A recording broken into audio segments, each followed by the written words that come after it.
you want to use them, basically. I must never harm another or cause another loss, any form of loss.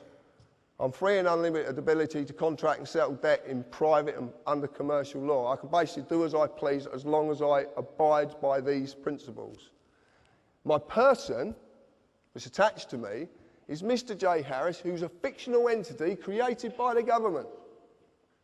Subject to civil policy jurisdiction, must fulfil all duties given to and governed by corporate policy, tax, etc., under statute. Does business in the public sector, or I don't. So what is a person? Okay. They're inviting a person created by the United Kingdom Corporation. They created something when you were born. You just didn't know because you couldn't know. Your parents didn't know and their parents before them didn't know.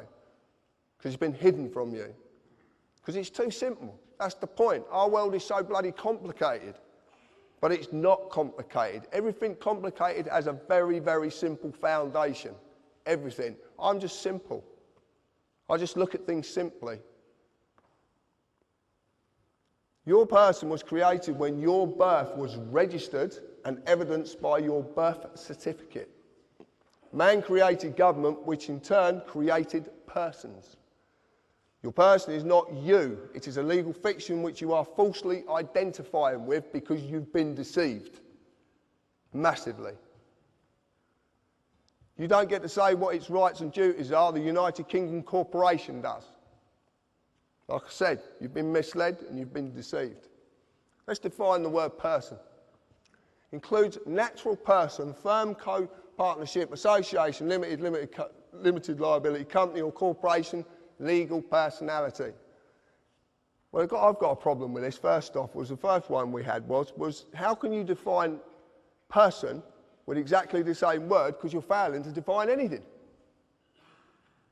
And this is in Black's Law Dictionary, 8. If you look at person in Black's Law Dictionary 3, you'll see it's a fiction. Actually says it, it's a fiction. Because it's not real. It's not real. And I want to ask a question as well. Why would you need 8 revisions of one dictionary of law? For what possible reason? Why would the words change? But why would they change? A word means something and it never changes. So if it's being changed for a reason.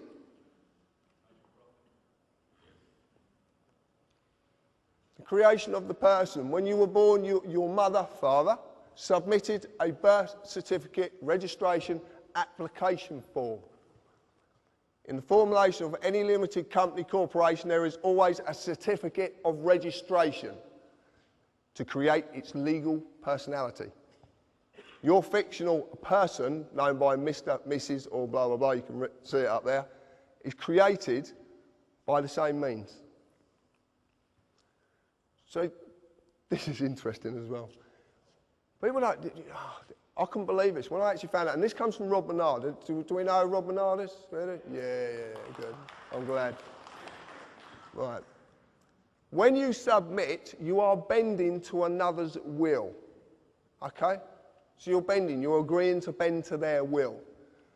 When you register, you are handing over title ownership of whatever you're registering to whoever you are registering it to. You actually physically hand this over.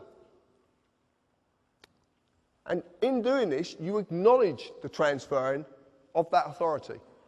When you apply, it actually means you're begging. And when you beg, it's assumed you know what you're begging for and you know what you're going to give up. That's what this means. Most of the time, you actually volunteer an application. You actually volunteer. You're not made to do it. Did I make you get a credit card? But you submit an application. Everything in this, the whole world is created, it runs on submitting applications for this, submitting applications for that. I'm waiting for health and safety to say I can't put a pencil behind me here because I'll get a splinter. But it's going to come, and you know it's coming. You know. That's why you're laughing. Right, this is the document. This is unbelievable. Right, this is, you've all seen this, yeah? You know what this is, yeah? Birth certificate. Right. You get a certified copy, you do not get the original, because that goes somewhere else. This up here, when you actually look at this, you look at this, and you get your own. When you get home, or you get your kids, whatever, get this document and look at it, because it's phenomenal what they've done. The name of the person's being created in capitalised surname. See the surnames in capitals, okay? It's a fiction. This is being created. That fiction is going to be created there. But what they need is, they need another fiction to do it. They have to have a fiction there to do this, who is the informant. You actually inform on your own children. Do you know that? You inform on them. It's brilliant, isn't it? Eh? And your qualification is, you're one of their parents. Mad, mad.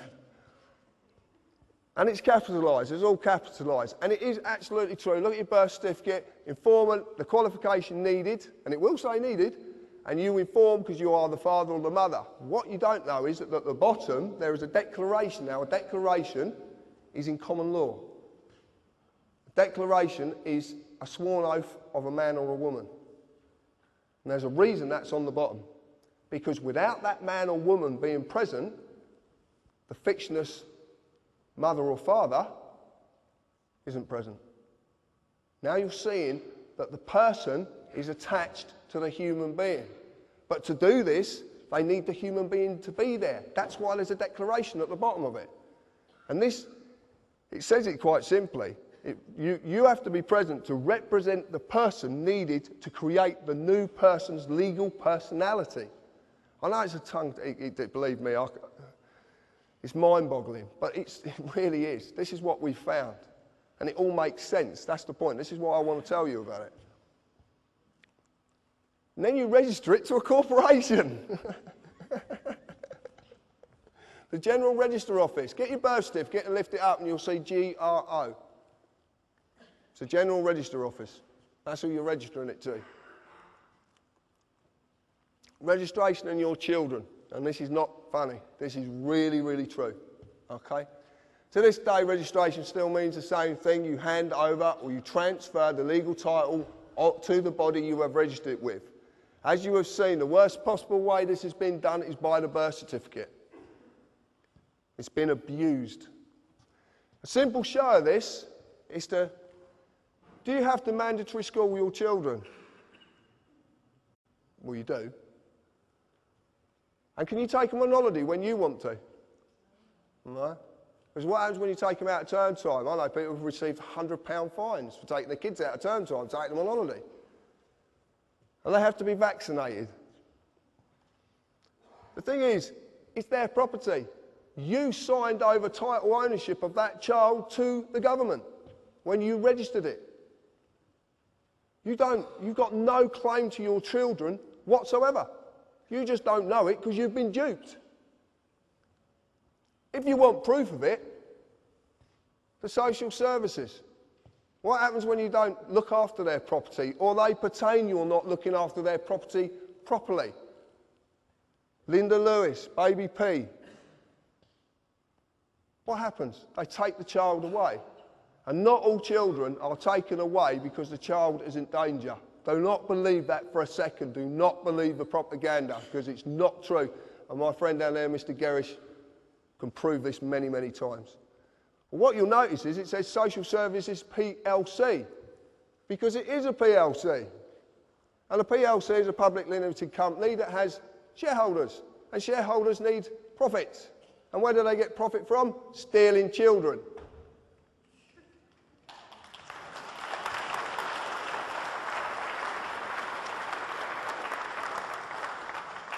I couldn't believe this when I found it. I was stunned. Brian's been telling me this for 18 months. And I couldn't believe it because I couldn't see any facts, and I only deal with facts. I deal with black and white, right or wrong. There's no in-betweens. Something's right or it's wrong. And this is fact, and it makes sense. I want to prove it as well. Consider this. Could the government lawfully take your car and crush it if you owned it. Right. When you register your vehicle, you hand over the ownership, title ownership of that vehicle to the government. You get a V5 document, and it's the registered keeper.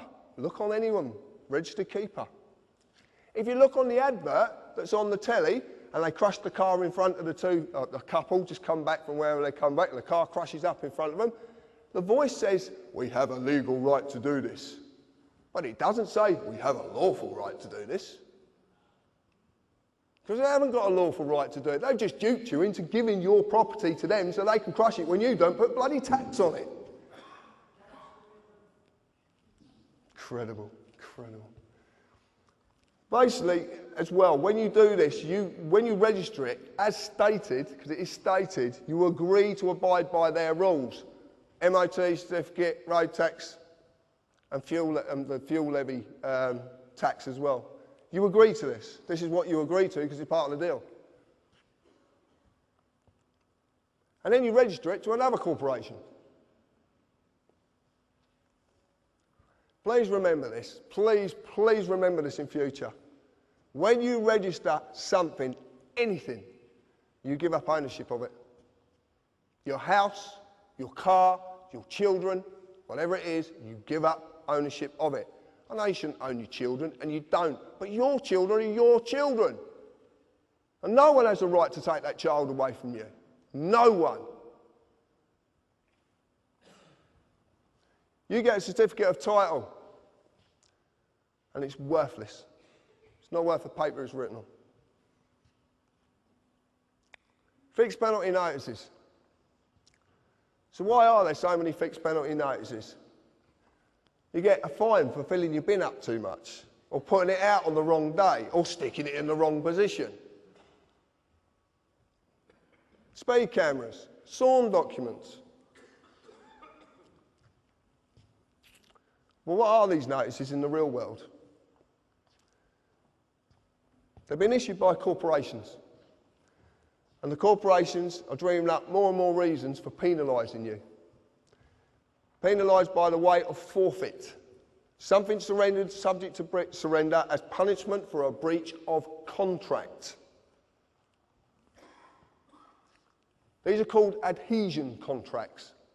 An adhesion contract is a type of contract that is legal and binding agreement that someone writes, makes it there, they basically do as they please. They've got all the bargaining power, they attach it to you, and it's to their advantage. A notice is not a bill. A notice is not a demand. If you went to a restaurant and the waiter come up and said, that's £60 for your meal and I serve you notice, what would you do? Pay or ask for a bill? Well, you'd pay then, obviously. You ask for a bill. Have you ever thought about actually asking the council, can I have a bill please for my council tax? Because you've never actually sent me one. This is simply a tool of revenue collection. And the true reason this is being forced upon you is because your person is simply to maintain the illusion that they have control over your life, your fortune, and your freedom. Because your fear and their ability to take from you something you deem to be valuable. And that is money. Yeah? Do we all believe money is valuable? We all use it every day, don't we? Yeah? And we all believe it's got some worth. These pieces of papers and coin has some worth. Because you can take it somewhere and someone will give you services for it. I shouldn't have said it that way, should I? You can buy things for it or you can trade it wherever. You believe it's valuable. But have you ever asked yourself this? Have you ever asked this? One, it's all in capitals.